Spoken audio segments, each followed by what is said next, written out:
Good afternoon, Mr. President, Excellencies, ladies and gentlemen. I would like to congratulate you, sir, on your presidency of the Security Council for this month and to assure you of my full support. I would also like to take this opportunity to congratulate the new members of this council and wish them all success in their term. I would like to begin by first expressing Somalia's strong condemnation of the recent mortar attack on Aden Abdullah Usman International Airport in Mogadishu that hit the UN compound. We reassure the Security Council that our law enforcement agencies promptly began investigation with a view to bring the perpetrators to justice. We wish the injured a swift recovery, and we stand in solidarity with the UN family at this time. I also want to thank the SRSG, Mr. Nicholas Haysom, and SRCC, Mr. Madeira, for their valuable and comprehensive briefings today. Mr. President, since that last council briefing, Somalia, led by President Mohamed Abdullahi Farmajo, has continued to irrefutably progress on all fronts. Somalia's forward momentum has been achieved with strong support of our partners. We pay tribute to the continuing commitment and sacrifice of AMISOM personnel, and we are grateful for the collaboration and the support of the United Nations, the African Union, and the European Union, and all our international partners. I today wish to bring your attention the significant development we have achieved with your collaboration. With close to 2 years under the bridge, we have advanced the organizational structure for the implementation of our government's agenda through 4 distinct roadmaps: inclusive politics, security and justice, economic recovery, and social development. These roadmaps have enabled the government to track implementations and improve coordination between ministries and agencies, enhance accountability and transparency at all levels, and most critically, will allow Somalis to streamline the support received from our international partners. Mr. President, following the 73rd session of United Nations General Assembly, Somalia was elected member of the Human Rights Council for a 3-year term beginning this month. On this occasion, Somalia reaffirms its commitment at the national and global levels to the implementation, promotion, protection of human rights. The principles and standards common to all enshrined in the Charter of the United Nations, the Universal Declaration of Human Rights, and relevant international instruments. In October, Somalia acceded to a Convention on the Rights of the Persons with Disability, becoming the 178th country to do so. The same month, our Parliament has approved the draft law prepared by the Ministry of Human Rights, and it was signed by the President Mohamed Abdullahi Farmajo on December 31st. It's a milestone and a tremendous achievement for our country and a great step to promote and ensure a full and equal enjoyment of all human rights and the fundamental freedoms by all persons living with disabilities in Somalia. Directly attributable to this new mode of business, let me also highlight other key achievements we have made. Somalia is rebranding and taking its rightful place in the region. The end of 2018 marked as an exciting time of regeneration and partnership in the Horn of Africa. This new reality will increase regional cooperation to boost economic initiatives and promote peace and security across the Horn of Africa. The agreement is an example of an active role that Somalia can play in the region under President Mohamed Abdullahi Farmajo's leadership. On inclusive politics, we have laid important foundations of our reform agenda by reaching agreement on the electoral system for 2020 and completing 50% of the constitutional review process. To put in place the legislative framework for the election, we have reviewed the political parties law and drafted electoral law. On deepening federalism, various elections are underway in many federal member states and are taking place as scheduled, while we continue to support the devolution of government functions and powers to the different administrative levels of government.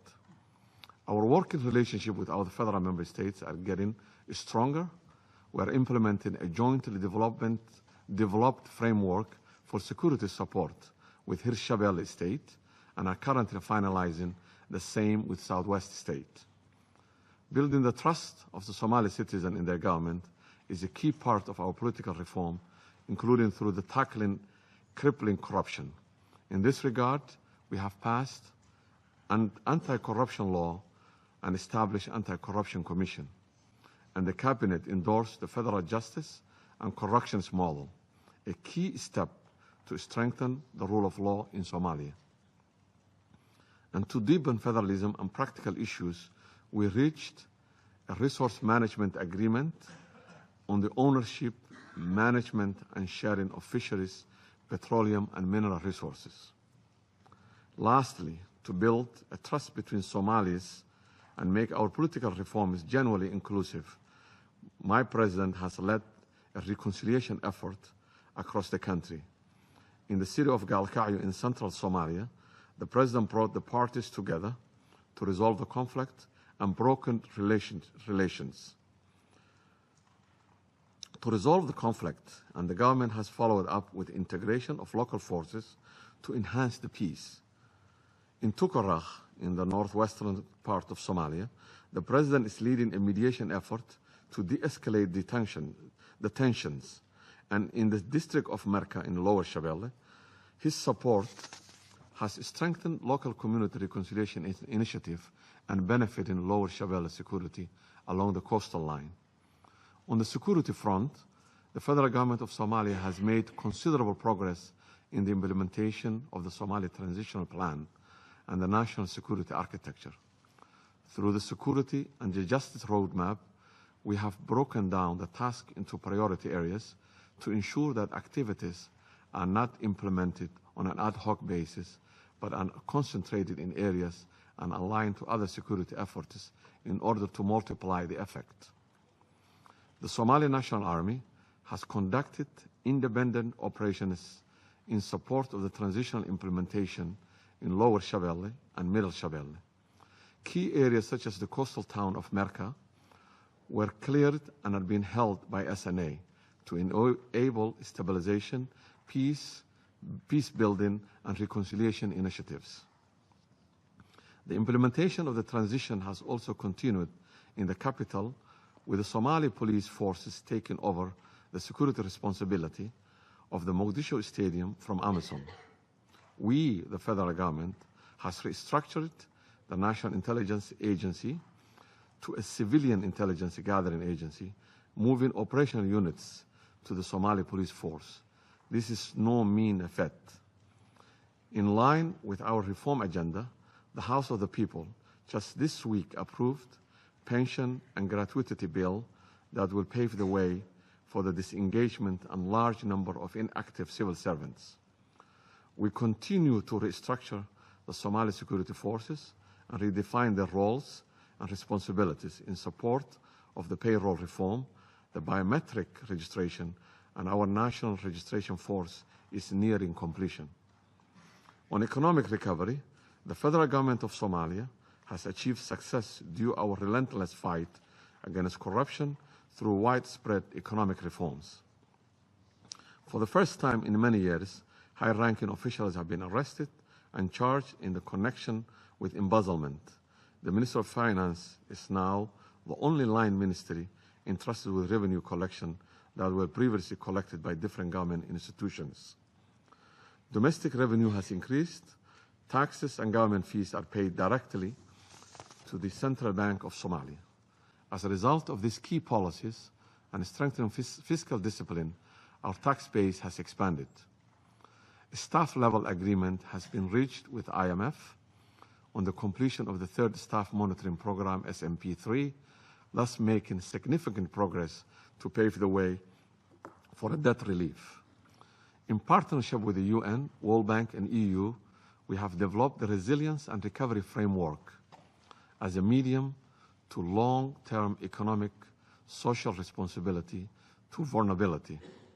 We are stepping up our efforts to prepare 9th National Development Plan, structured around 4 key roadmaps. It will serve as a basis for an interim poverty reduction strategy paper, document that will lay out the Somali development goals, challenges, and financing requirements. In our efforts to achieve a prosperous society through the Social Development Roadmap, we're working to establish policies, strategies, and regulations for the enhancement of affordable and accessible basic social services such as health, education, clean water, and electricity. In line with this roadmap, we are working on reinstating Somali pride and ownership in the rebuilding of our state through our flagship campaign, Isxilqaan, or simply put, a social mobilization. This program creates civic engagement and enhances the culture of volunteerism. For the first time in our national budget, we have tripled the budget for the delivery of basic social services such as health and education for our people. Mr. President, much of the progress listed above has been achieved with a minimum direct investment and partnership with the federal government of Somalia. Real partnership requires commitment, trust, mutual respect. Our past close to 2 years, we have listened carefully to our partners, and we continue to encourage an open and frank dialogue. We acknowledge and offer our appreciation to the UN agencies that continue to provide vital support and assistance to the Somali people. Somalia is a proud member of the United Nations since its independence in 1960 and is committed to the value and principles enshrined with the UN Charter. Moreover, the principles of the respect for the rule of law, freedom of expression and assembly, fairness, good governance, transparency, and due process are all enshrined in our provisional constitution. Ultimately, our leaders' decisions are subject to close scrutiny by our legislative and judiciary systems. This robust check and balance, while protecting the separation of powers, also ensure accountability and fairness. Recognizing that our government obtains legitimacy, first and foremost from its people, we have ensured that the public engagement is a critical pillar in our approach to governance. That's why this government enjoys the confidence and overwhelming support of the Somali people. Our youthful nation is finding its voice and establishing new form of debate and active accountability through the public forums. We are proud of our active and vocal citizens, and we encourage their engagement with their government and elected officials. We finally believe that our legitimacy, our credibility, ultimately the impact of our decisions depend on the wishes and interests of our people.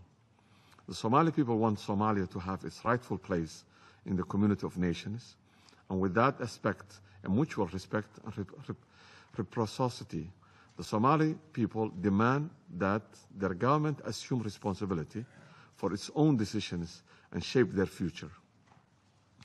Somalia, leading international support, not international support leading Somalia.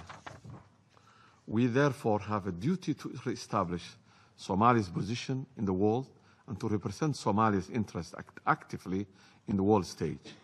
For the pride and protection of the Somali people, we have a duty as their representative to give them a voice and represent their wishes and aspirations.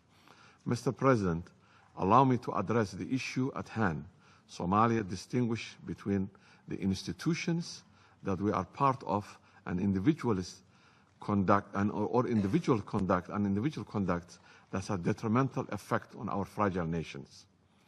Our government is taking Somalia to a new future. It's no more of transitional nature, but a sovereign nation with all its rights and privileges. We are battling against terrorism, clan mentalities, and corruptions It's our expectation that the leadership of the UN will support that strategic picture. Mr. President, the member states here will agree the proscribed individuals from Al-Shabaab or other terrorist organizations sanctioned by this very institution cannot assume leadership positions without going through a stringent established rehabilitation program.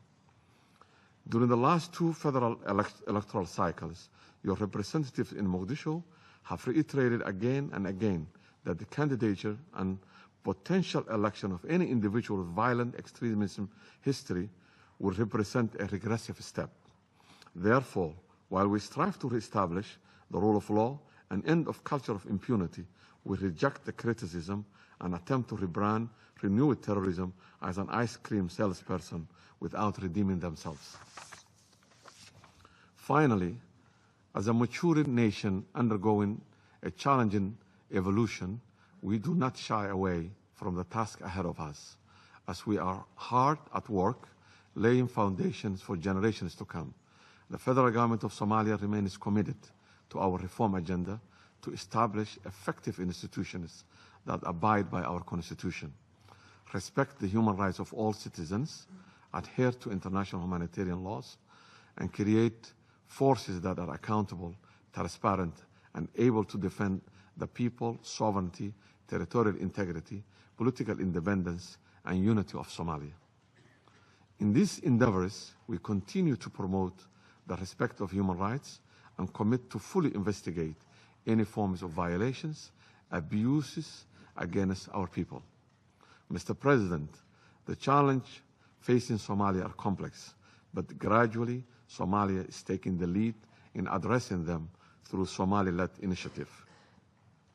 As we fulfill our responsibility as a sovereign nation, I recall that the speakers of this chamber often call for host government to act on their responsibility to govern and for the national solutions to challenges.